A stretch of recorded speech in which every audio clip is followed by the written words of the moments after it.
नमस्कार दोस्तों, कैसे हैं आप लोग। आपका स्वागत है मेरे YouTube चैनल पर।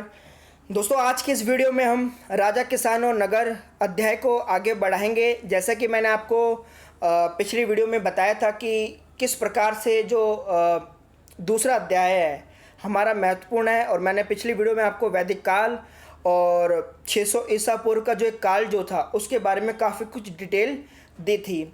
आज के इस वीडियो में हम काफ़ी महत्वपूर्ण टॉपिकों पे चर्चा करने वाले हैं जो आपके सीबीएसई एग्ज़ाम के हिसाब से काफ़ी मूल्यवान साबित हो सकते हैं। आज हम महाजनपदों के बारे में और क्या नाम है मगध के बारे में काफ़ी विस्तार से चर्चा करेंगे।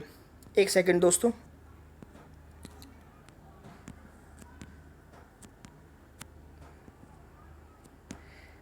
एक सेकंड। ठीक है, तो मैंने आपको बताया था कि लास्ट वीडियो में बताया था कि 600 ईसा पूर्व के काल में भारतीय इतिहास में हमें 16 महाजनपदों के बारे में देखने को मिला, और ये 16 महाजनपद काफ़ी महत्वपूर्ण थे भारतीय इतिहास के लिहाज से। और इन 16 महाजनपदों में जो सबसे मूल्यवान या सबसे शक्तिशाली या मजबूत जो महाजनपद था वो मगध था, जिसके निम्नलिखित कारण थे जो हम आगे चर्चा करेंगे। तो दोस्तों, मैं महाजनपद की डेफिनेशन से शुरू करूंगा, उसके बाद हम महाजनपदों के अभिलक्षण और विशेषताओं के बारे में पढ़ेंगे। तो महाजनपदों की डेफिनेशन आप स्क्रीन पर देख रहे हैं कि जनपदों में लोहे व सिक्के के प्रचलन के कारण जनपद महाजनपद बन गए। मैं आपको पिछली वीडियो में बता चुका था कि जनपदों में व्यापक स्तर पर हमें चेंजेस देखने को मिले थे, क्योंकि वहाँ पर लोहे व सिक्के के प्रयोग के कारण धीरे धीरे आर्थिक गतिविधियों को जन्म मिला और वहाँ की जनसंख्या धीरे धीरे बढ़ना शुरू होती गई, और लोहे के प्रयोग के कारण वहाँ के राजा भी मजबूत होते गए, क्योंकि अब उन्हें मजबूत हथियार मिलना शुरू हो गए। इसी तरीके से विभिन्न जनपद आपस में उन्होंने लड़ना शुरू कर दिया, और धीरे धीरे देखते देखते 600 ईसा पूर्व के काल में भारत में 16 महाजनपद आ जाते हैं, जो दक्षिण से उत्तर तक फैले हैं या पश्चिम से पूर्व तक फैले हैं। तो अब सीबीएसई आपसे एक महत्वपूर्ण क्वेश्चन पूछती है, महाजनपदों के अभिलक्षण या विशेषता। दोस्तों, अभिलक्षण और विशेषता दोनों बातें सेम है। अभिलक्षण का मतलब फीचर होता है और विशेषता का मतलब भी फीचर होता है। ठीक है दोस्तों, महाजनपद आपको समझ आया होगा। अब मैं आपको महाजनपदों की विशेषताएं बताऊंगा, लेकिन दोस्तों मैं आपको पहले ही सूचित कर देता हूं, ये 7 पॉइंट मैंने खाली सिर्फ पॉइंट में लिखे हैं, इसको एक्सप्लेन आपको करना होगा। अगर सीबीएसई आपसे क्वेश्चन करती है तो एक्सप्लेन आप अच्छी तरीके से समझ लेना, मैं मौखिक रूप से आपको सब कुछ बताऊंगा। ठीक है दोस्तों, सबसे पहले हम देखते हैं पहला और दूसरा पॉइंट, राजा का शासन व गण व संघ का शासन। जी हाँ दोस्तों, महाजनपदों में एक महत्वपूर्ण विशेषता हमें देखने को मिलती है, वो है राजा व गण का शासन। देखिए दोस्तों, 16 महाजनपदों में अधिकतर जो शासन हुआ करता था वो राजा का शासन था। यानी इस व्यवस्था को हम बोलेंगे राजतंत्रात्मक व्यवस्था, यानी व्यवस्था को हमने 2 प्रकार से डिवाइड कर देते हैं, एक तो राजतंत्रात्मक और दूसरा गणतंत्रात्मक। ठीक है, आपको याद होना चाहिए कि भारत भी एक गणतांत्रिक देश है। तो भारत में गणतांत्रिक जो व्यवस्था है वो आज की नहीं है, लगभग आज से 2000 साल पहले भी भारत के कुछ राज्य थे जो गणतंत्र को फॉलो करते थे, जो हमारे लिए बहुत ही ज़्यादा बड़ी बात है। उसके बाद राजा का शासन का अर्थ होता है दोस्तों कि अधिकतर महाजनपदों में राजा का शासन हुआ करता था, और सभी राजा की अपनी एक राजधानी होती थी जहाँ से राजा के पास संपूर्ण शक्तियाँ थी, और सभी महाजनपदों का उस महाजनपद पे राजा का जो दबदबा जो था वो सबसे अधिक होता था, क्योंकि राजा के शासन में क्या होता है, एक तानाशाही होती है। वैसे राजा का मंत्रिमंडल होता था, लेकिन वो एक सलाह के रूप में राजा के साथ कार्य करता था। अगर हम साधारण शब्दों में कुल मिलाकर बात करें तो स्पष्ट है कि राजतंत्रात्मक में राजा की शक्तियाँ सबसे प्रमुख होती है। उसके बाद जो दूसरा पॉइंट है हमारा गण व संघ का शासन, वो काफ़ी मूल्यवान पॉइंट है, क्योंकि गण व संघ का शासन अपने आप में एक विचित्र बात है, क्योंकि उस समय काफ़ी जो महाजनपद थे वो आपस में लड़ रहे थे और एक दूसरे पे कब्जा कर रहे थे। लेकिन हमें एक महाजनपद देखने को मिला है इतिहास की बुकों में, वज्जी, आपने ज़रूर सुना होगा। मगध के ऊपर एक महाजनपद था वज्जी, जो अपने आप में अनूठा था, क्योंकि वहाँ पर किसी भी राजा का शासन नहीं था।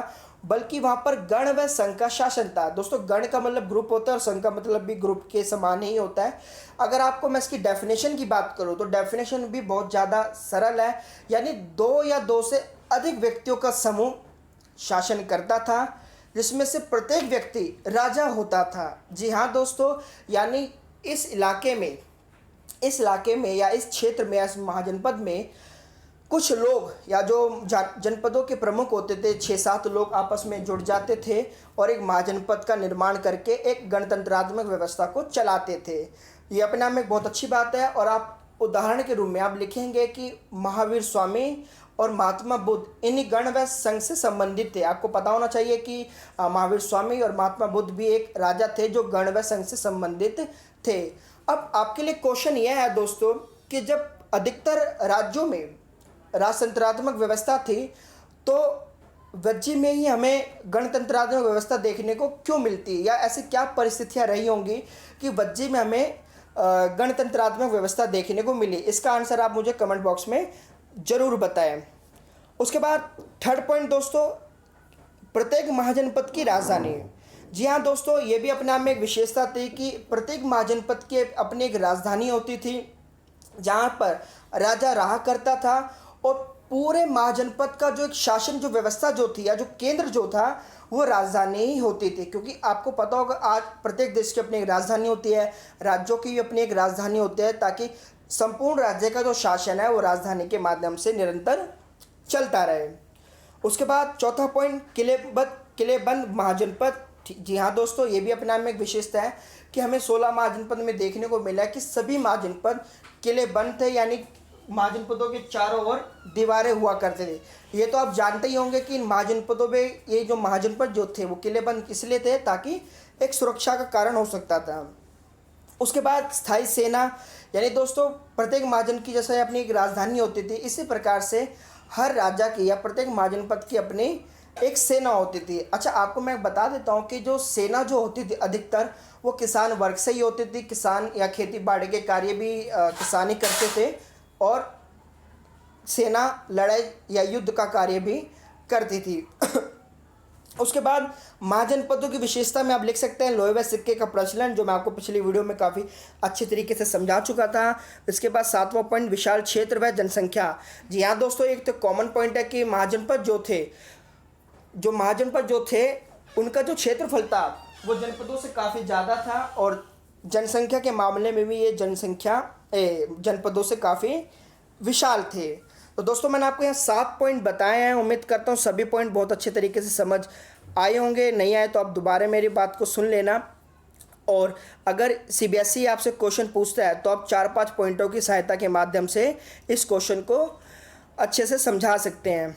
ठीक है, इसके बाद हमारा अगला क्वेश्चन। अच्छा दोस्तों, ये 16 महाजनपदों की डिटेल है, आप इसको नोटबुक में कॉपी कर लेना और राजधानी भी कॉपी कर लेना। आपको सभी महाजनपद याद रखने की आवश्यकता नहीं है, 4-5 के नाम याद रख लेना और उनकी राजधानी भी, लेकिन आपको मगध को ज़रूर याद रखना है। ठीक है दोस्तों, इसके बाद ठीक है, इसके बाद इस अध्याय का सबसे महत्वपूर्ण क्वेश्चन दोस्तों, मगध के सबसे शक्तिशाली होने के कारण। जी हाँ दोस्तों, मगध के सबसे शक्तिशाली होने के कारण, या मगध के उत्थान के कारण, या मगध के विकास के कारण, कई तरीके से CBSE आपसे क्वेश्चन में पूछ सकता है, लेकिन लगभग सभी का आंसर एक जैसा ही होने वाला है। और यहाँ भी मैंने आपको 7 पॉइंटों के माध्यम से समझाने का प्रयास किया है, और अब की बार तो मैंने आपको यहाँ पर कुछ हिंट भी दिए ताकि आप इन हिंटों के माध्यम से मगध के उत्थान को समझा सके। तो सबसे पहले मगध को शुरू करने से पहले मैं आप लोगों को मगध के बारे में कुछ 2-3 बातें बता देता हूं, कि जैसे कि मगध जो था वो 16 महाजनपदों में सबसे शक्तिशाली महाजनपद था, और मगध आज का बिहार है, और इसकी बिहार की राजधानी यानी पटना है, और मगध की राजधानी पाटलिपुत्र थी, सब जानते होंगे आप बच्चे। उसके बाद अब एक क्वेश्चन ये उठता है कि 16 महाजनपदों में मगध ही सबसे शक्तिशाली कैसे बना। दोस्तों इसके पीछे एक नहीं अनेकों कारण थे कि जिस वजह से मगध सबसे शक्तिशाली महाजनपद बन जाता है। तो अब मैं इसको आपको एक एक पॉइंट करके बताता हूँ। जो हमारा सबसे पहला पॉइंट है वह भौगोलिक स्थिति। जी हाँ दोस्तों, मगध की जो भौगोलिक स्थिति जो थी वो बाकी महाजनपदों से काफ़ी भिन्न थी, जिससे मगध को काफ़ी फ़ायदा मिला। जैसे मैंने हिंट में आपको बताया, ऊंचाई पर स्थित तथा किलेबंद। जी हाँ दोस्तों, मगध जो था वो बाकी महाजनपदों के अकॉर्डिंग ऊंचाई पर स्थित था, इसलिए वहाँ पर आक्रमण जो था वो बहुत कम होता था और दूसरे जो राज्य जो थे वहाँ पर आक्रमण नहीं कर पाते थे, और यदि कर भी देते थे तो वहाँ पर मगध बड़ी आसानी से उन आक्रमणों पर अच्छी तरीके से पकड़ बना लेता था। और ये राजधानी जो मगध की पहली राजधानी थी राजगिरी, वो किले बनती चारों ओर से किलों से या पहाड़ियों से घिरी हुई थी, जिसका उसको फ़ायदा मिलता था। उसके बाद दूसरा पॉइंट, प्रमुख नदियाँ। जी हाँ दोस्तों, मगध मैंने बताया यहाँ की जो सबसे प्रमुख नदी जो थी वो गंगा नदी थी, और इसके अलावा उसकी सैंक नदियाँ सोन नदी और गंडक नदी भी बहती थी। जी हाँ दोस्तों, प्राचीन काल में नदियों का कितना महत्व रहता होगा ये आपको मैं काफ़ी बार डिटेल में बता चुका हूँ, क्योंकि नदियाँ दोनों टाइप से हमारे लिए इम्पॉर्टेंट होती है। पहला खेती के लिए और दूसरा परिवहन के लिए। तो मगध में 3 नदियाँ थी, जिसका फ़ायदा उसको परिवहन और खेती के लिए मिला। उसके बाद तीसरा पॉइंट, खेती की उपज अच्छी।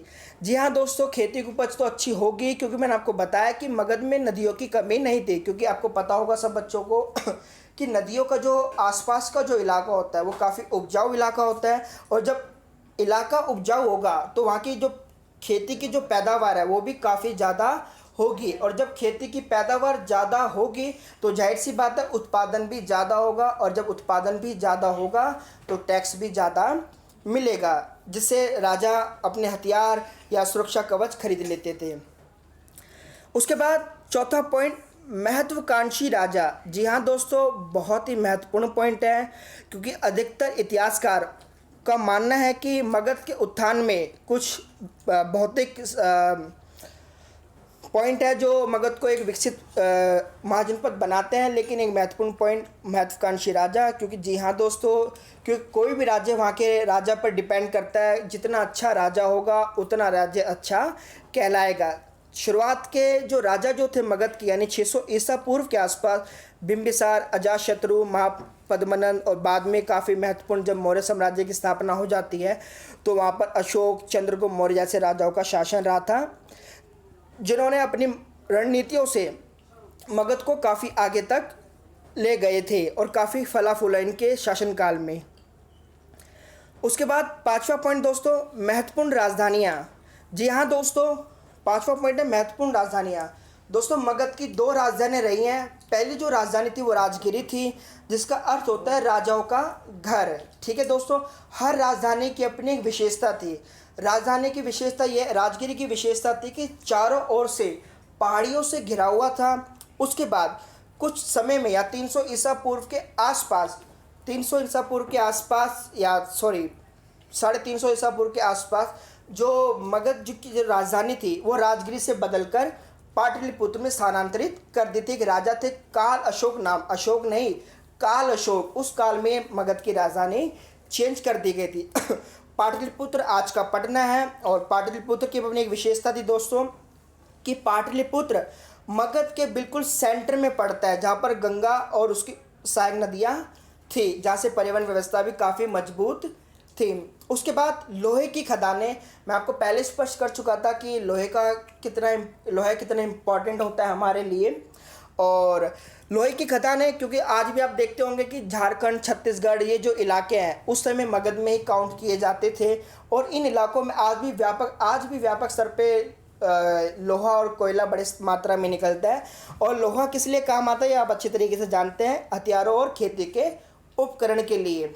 उसके बाद जंगलों से हाथी की उपलब्धता। जी हाँ दोस्तों, मगध के पास, क्योंकि आपको ध्यान रखना होगा कि हाथी सेना के लिए बहुत ही महत्वपूर्ण होते हैं, और मगध में हाथी जो थे वो किसी प्रकार से कमी नहीं थी। वहाँ के आसपास के जंगलों से बड़ी मात्रा में हाथी मिल जाते थे, जो युद्ध और व्यापार में सहायक होते थे। व्यापार का मतलब मेरा अर्थ है कि माल ढोने के लिए, और युद्ध में तो युद्ध लड़ने के लिए ही। ठीक है दोस्तों, इसके बाद 8वां पॉइंट तो नहीं है, 7 ही पॉइंट है इसके। अगर सीबीएसई आपसे यह क्वेश्चन करती है तो आप किन्हीं भी 4 पॉइंटों के माध्यम से आप उसको अच्छे तरीके से एक्सप्लेन कर देना। ठीक है दोस्तों, उम्मीद करता हूँ ये भी टॉपिक आपको समझ आया होगा। इसके बाद हम आगे चलते हैं दोस्तों।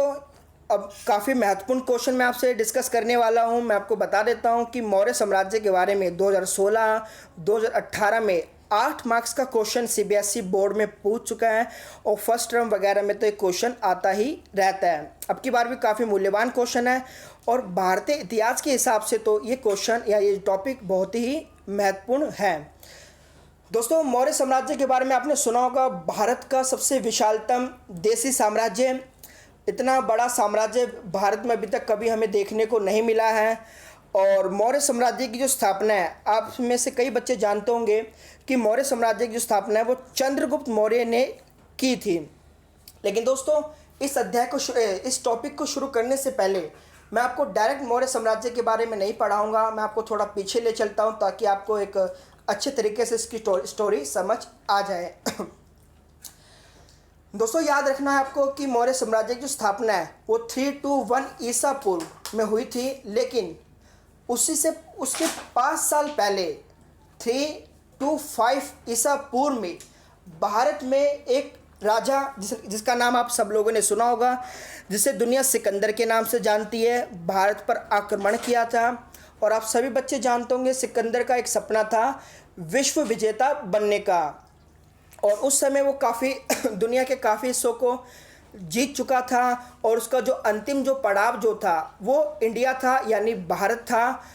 और अंत में जब वो भारत के किनारे आया, झेलम नदी के किनारे आया, भारत को जीतना चाहा, लेकिन भारत के उस समय के मजबूत शासक पोरस ने सिकंदर के सपनों को चूर चूर कर दिया। ऐसा कैसे हुआ मैं आपको बताता हूं दोस्तों, क्योंकि इसके पीछे एक लंबी स्टोरी है। मैं आपको बहुत ही शॉर्ट में कवर करने की कोशिश करूंगा। तो दोस्तों, जब सिकंदर का आक्रमण भारत पर होता है तो उस समय मगध पर घनानंद का शासन था, जो नंद वंश से संबंधित था। धनानंद नंद वंश का एक आखिरी शासक भी था। क्योंकि आपको मैं बता दूं कि उस समय तक्षशिला, जो आज पाकिस्तान में पड़ता है, भारत का एक शिक्षा का एक प्रमुख केंद्र था, जहाँ पर एक आचार्य जिसका नाम आप सब लोगों ने सुना होगा, आचार्य चाणक्य, जिनका रियल नेम विष्णुगुप्त भी था। इनको कई नामों से जाना जाता है। इनका रियल नेम विष्णुगुप्त, चाणक्य और कौटिल्य नाम से भी इन्हें पुकारा जाता है। वहाँ पर चाणक्य जी राजनीतिक शास्त्र के अध्यापक थे और काफ़ी मजबूत और काफ़ी शक्तिशाली एक व्यक्तित्व था इनका, और एक बहुत ही प्रखर राष्ट्रवादी नेता थे। राष्ट्रवाद जो हमें सीखना चाहिए वो आचार्य चाणक्य से सीखना चाहिए। क्योंकि आज से 2000 साल पहले भी संसाधनों के अभावों में राष्ट्रवादी चाणक्य ने भारत को पराजित नहीं होने दिया और भारत की मजबूती के लिए उस समय प्रबल से प्रबल प्रयास किए और काफ़ी हद से ज़्यादा तक वो अपने प्रयासों में सफल भी रहे। दोस्तों, स्टोरी यही है कि जब सिकंदर भारत पर आता है तो चाणक्य धनानंद से एक सेकंड दोस्तों, पानी पी लेता हूँ थोड़ा।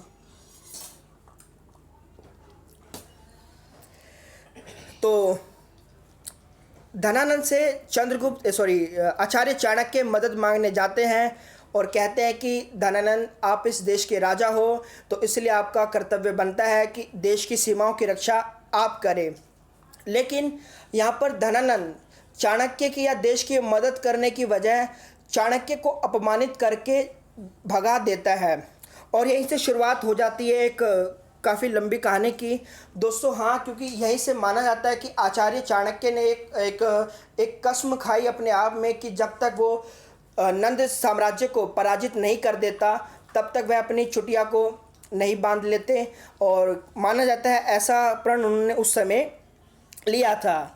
तो दोस्तों, 325 ईसा पूर्व में जो सिकंदर की सेना थी, आंतरिक विद्रोह के कारण सिकंदर अपने देश मैसेडोनिया वापस चला जाता है और भारत सुरक्षित रह जाता है, जिसमें पोरस राजा का भी काफ़ी महत्वपूर्ण योगदान हमें देखने को मिला था। लेकिन फिर भी यहाँ पर विष्णुगुप्त को यानी चाणक्य को सारी बातें याद थी और फाइनली 321 ईसा पूर्व में चाणक्य ने चंद्रगुप्त की सहायता से धनानंद को पराजित कर मौर्य साम्राज्य की स्थापना कर दी। ठीक है दोस्तों, ये काफ़ी महत्वपूर्ण एक परिवर्तनकारी या एक टर्निंग पॉइंट था भारतीय इतिहास के लिए, क्योंकि मौर्य साम्राज्य हालांकि ज़्यादा लंबे समय तक नहीं चल पाया, लेकिन 150 सालों में इस साम्राज्य ने भारत को एक नई ऊंचाइयों पर पहुंचा दिया था।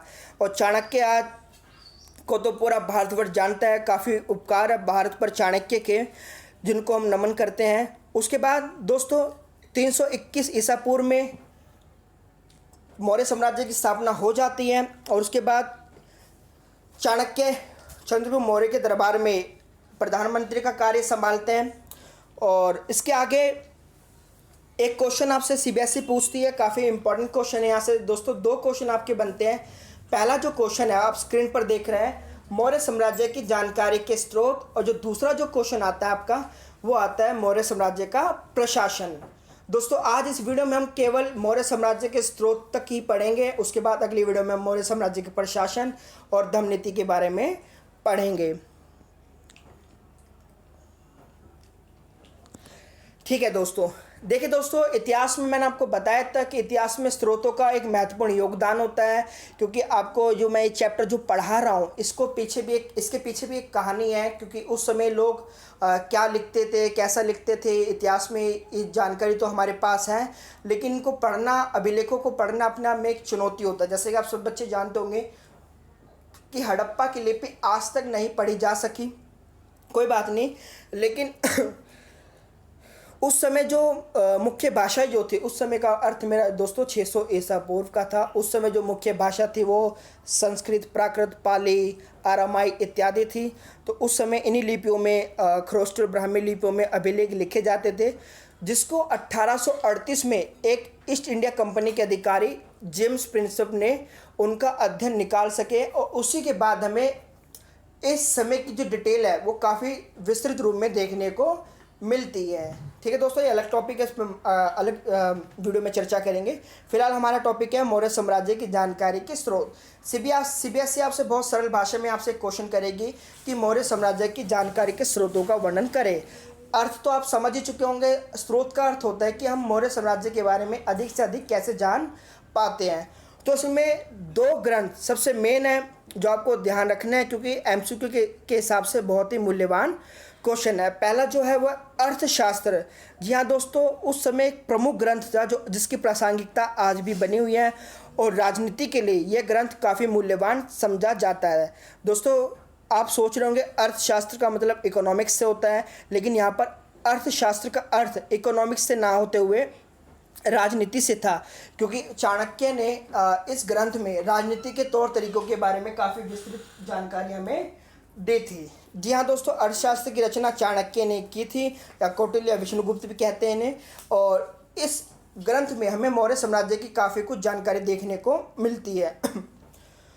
उसके बाद दूसरा जो हमारे पास एक मूल्यवान जो स्रोत है वो है इंडिका, मेगास्थनीज। जी हाँ दोस्तों, आपने नाम सुना होगा मेगास्थनीज। मेगास्थनीज कौन था मैं आपको बता देता हूँ। मैंने आपको अभी सिकंदर के बारे में बताया था। जी हाँ दोस्तों, हिंदू कुश पर्वत यानी आज का जो अफ़गानिस्तान का जो एक एरिया पड़ता है, सिकंदर वहाँ जीत चुका था, और उस इलाके को जब सिकंदर अपने घर वापस गया तो उस इलाके को सिकंदर ने अपने एक सेनापति मेगास्थनीज को वो इलाका दे दिया था।